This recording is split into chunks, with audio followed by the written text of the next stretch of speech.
If your blood runs orange and blue, this is the pod for you. You're listening to Orange and Blue Bloods, hosted by EJ Stewart and Tommy Beer. Let's get to it, New York. Get out of here. So let's start with Ian Begley of SNY. He reports that the Knicks are among several teams interested in Pistons forward Sadiq Bey. Begley notes that the Knicks and the Pistons have a history of making trades in recent years. Of course, you had the Derrick Rose trade in the first year, Leon Rozier's first full year as president.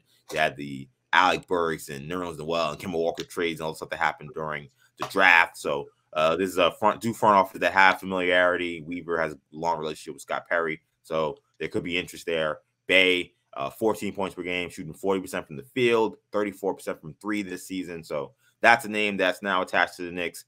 Michael Scott of Hoops Hype is reporting the Knicks are still keeping tabs on Jazz guard Malik Beasley. Scott notes that the current regime was interested in Beasley before he signed a 4-year extension with the T-Wolves 3 years ago. At that time, Minnesota was being run by Gerson Rosas, who is now currently in the Knicks front office. So Knicks, apparently fans of Malik Beasley's game, could still be in on him. And outside of trade rumors, congratulations to Quentin Grimes. Quentin Grimes is headed to All-Star Weekend. He was selected to the NBA's Rising Stars game. Grimes, who is in his second season, was among 21 NBA players selected to participate. There are about 6 or 7 G League guys who are also playing in that affair. On Thursday, we will learn if Julius Randle or Jalen Brunson will be joining him in Utah, as the NBA will announce its reserves for the All-Star game then. So let's start off with the trade stuff. Beasley and Bey, 2 names most recently linked outside of OG Anunoby to the Knicks. I think these names sound more realistic to me than Anunoby, given the price that it might cost for OG. Do you have a preference between Bey and Beasley? Slightly different players, but I think if the Knicks make a trade, I think it's probably one or the other. I'll be surprised they get both. Right. I think if the Knicks trade for Bey, I think that tells you even further where they view Obi Toppin in the grand scheme of things, because you assume Bey will probably play that backup 4, could play some 3. But he's played primarily power forward spot with the Pistons, so it's really difficult. Maybe there's a trade involved where Obi going out and Bey coming back. The advantage Bey gives you is a little bit more of a shooter, a little bit more of a scorer from behind the arc than Obi, even though Obi obviously has improved. But essentially, the way that the Knicks use Obi Toppin, Bey is more suited to play that role, to stand in the corner and shoot 3-pointers. So if you're not going to put Obi in a position to succeed, if you're not going to get him out in transition, you're not going to push the pace, if you're not going to feed him on cuts and things along those lines, feed him the ball in the post, then Bey's a guy that's better suited to make the most of those opportunities.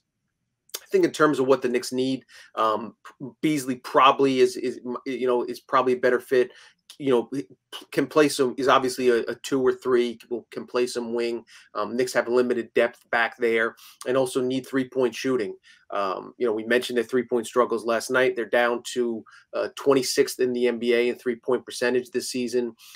It's difficult to win consistently without a above average 3-point shooting team, as the Knicks are finding out. So that's something that Beasley would immediately would bring to the table. Bey is also a talented shooter, but Beasley's kind of made his bones in this league as being a marksman. Yeah, it's funny. I didn't really jump to the top and being expendable if you get Bey, because Bey can play some small ball 4. I think if he came here, I think he's replacing Reddish in the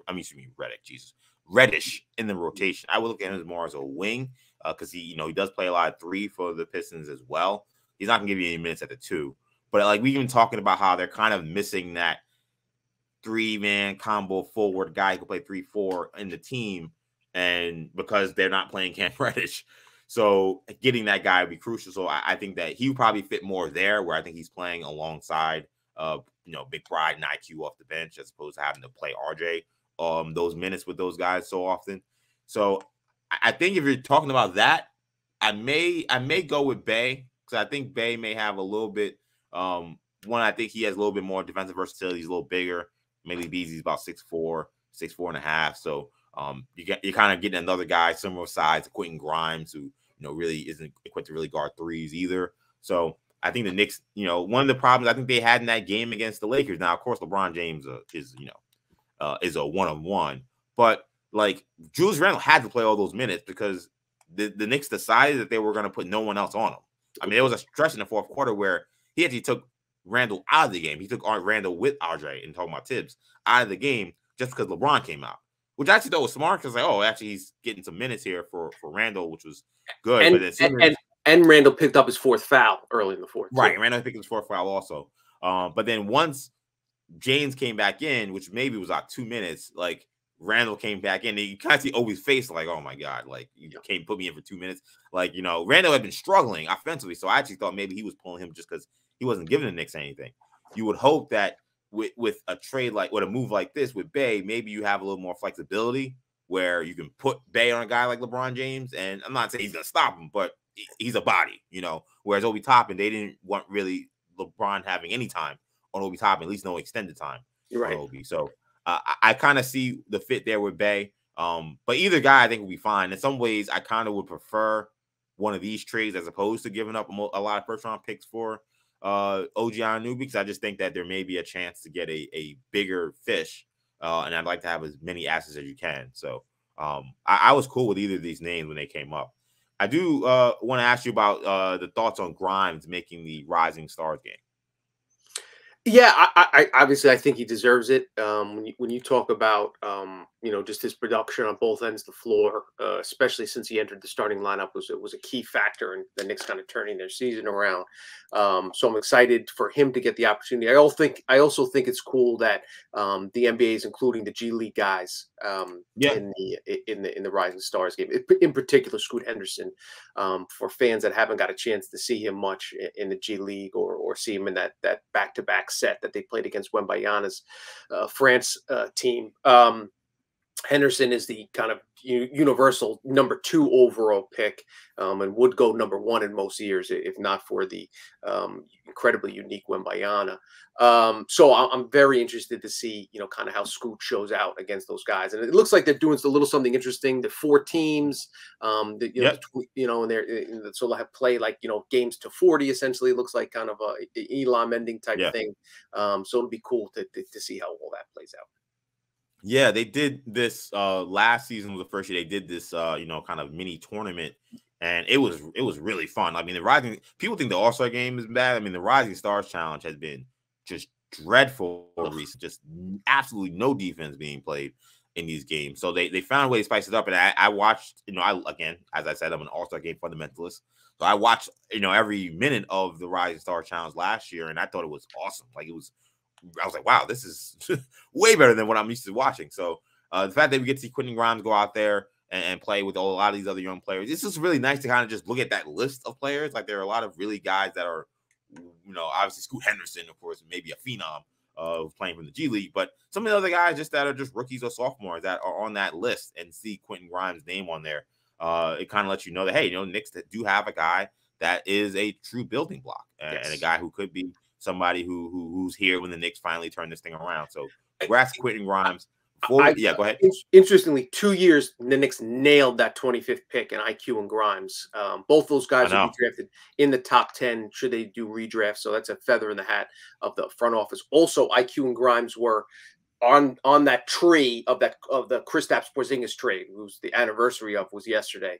The picks that they got were part and parcel of, you know, funneled down from that trade. So you know, it's something worth noting.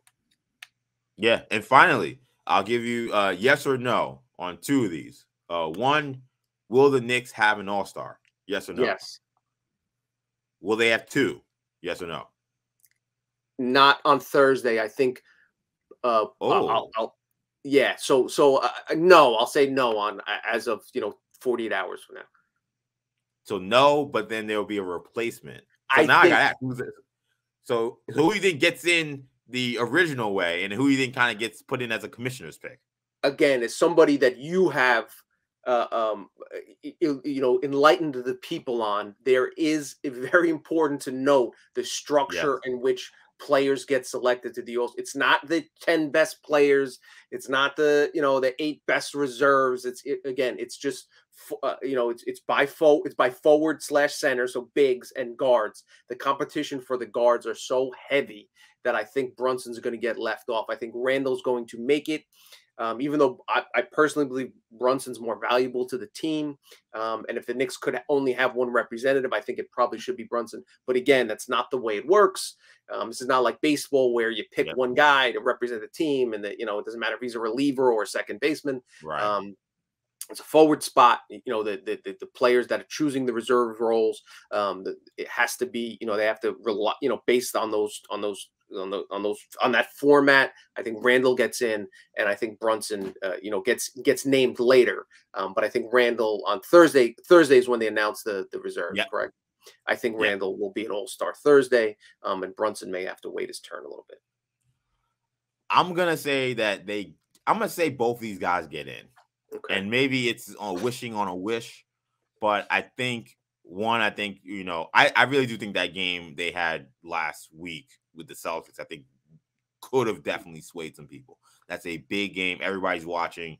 Brunson and Randall were just boogieing in that game. And that probably is one of the last games the coaches saw before they put their votes in. So I'm going to say that Brunson maybe gets the last spot. I think it's going to be tight. I think Randall definitely gets in, but I think Brunson's going to be one that's going to be tricky. There's just so many imperfections with some of these other guards he's going up against. James Harden missed a bunch of time. So I think that people will look at Brunson's overall totality and see what he's done and see what the Knicks have been now that he's on the team. And I think the coaches will value that more than maybe the media and the fans have. Not Knicks fans, of course, but fans across it.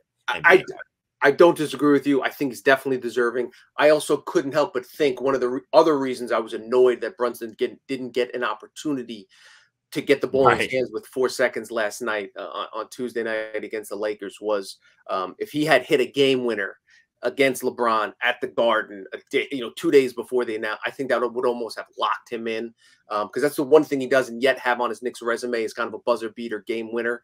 And I thought it would have been cool for him for that kind of be his crowning All-Star moment. So that was frustrating, but you certainly can make a very strong case that Jalen Brunson deserves to be an All-Star. Yeah, I believe in my heart of hearts that if he gets that ball in that last play, that they win. I don't know why. Maybe it's unfair to say that, and probably is. But just the way he was playing that last minute, I was like, he's either going to get fouled or he's going to score. I just thought there was no way the Lakers were going to stop him. So the fact that he didn't get the ball, again, is just unbelievable to me. But